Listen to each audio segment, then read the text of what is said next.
Bharatiya Janata party के जिले के उपाध्यक्ष के युवा मोर्चे के उपाध्यक्ष अर्जुन चौरसिया का राजनीतिक रूप से हत्या कर दिया गया है। उनके परिवार का ये फरियाद है कि उनकी जघन्य हत्या हुई। कल ही तृणमूल सरकार के 1 साल हुआ है, उसके दूसरे ही दिन बंगाल में राजनीतिक हिंसा, राजनीतिक हत्या का परंपरा फिर से शुरू किया है। पूरे बंगाल में जहां पर भी जाते हैं राजनीतिक हिंसा, प्रतिशोध में हत्याएं और विरोधी राजनीतिक दलों के कार्यकर्ताओं को चुन चुन कर निशाना बनाने का अनेक उदाहरण हमारे सामने आए हैं। भारतीय जनता पार्टी अर्जुन की हत्या की, चौरसिया की हत्या की घोर निंदा कर रही है और हम भारतीय जनता पार्टी के सभी लोग न्याय की अदालत के सामने जाकर जिन्होंने भी चौरसिया का हत्या किया है उनको इस जघन्य हत्या का कड़ी से कड़ी सजा मिले वो सुनिश्चित करेंगे। मैं आज पूरे बंगाल की जनता को ये बताना चाहता हूं कि इसी के खिलाफ भारतीय जनता पार्टी लड़ रही है। बंगाल के अंदर विरोधियों की आवाज को कुचल देना, हिंसा और हत्याओं से डराने का प्रयास करना पहले कम्युनिस्ट शासन में और अब उससे बढ़ चढ़कर तृणमूल कांग्रेस के शासन में हुआ है। मैं पीड़ित परिवार से मिला हूं। पीड़ित परिवार की चौरसिया की दादी को भी नहीं बख्शा गया, उनको भी मारा गया। उनके कहने के हिसाब से जोर जबरदस्ती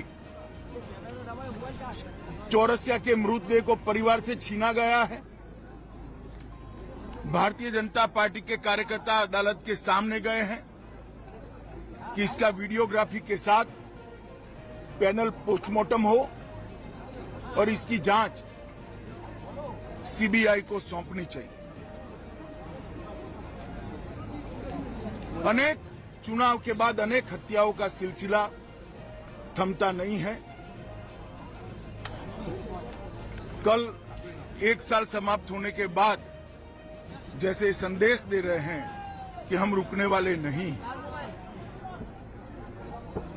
भारतीय जनता पार्टी हिंसा की राजनीति में ना विश्वास करती है, ना हिंसा की राजनीति से डरती है। हम कानून की अदालत में इतना सुनिश्चित करेंगे कि चौरसिया के हत्यारों को कड़ी से कड़ी सजा दे। जिन्होंने भी ये कांड किया है उन सबको अदालत के कटघरे में खड़े करेंगे। स्वाभाविक रूप से डर का माहौल पैदा करने की साजिश भी है और प्रयास भी है। पहले ह्यूमन राइट कमीशन,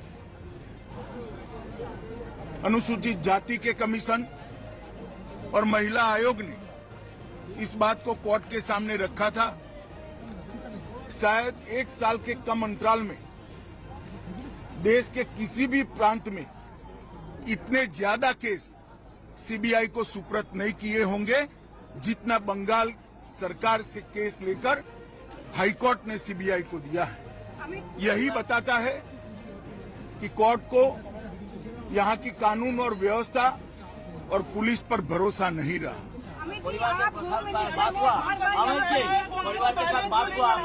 परिवार के साथ मेरी डिटेल बात हुई है। स्वाभाविक रूप से परिवार काफी आहत है।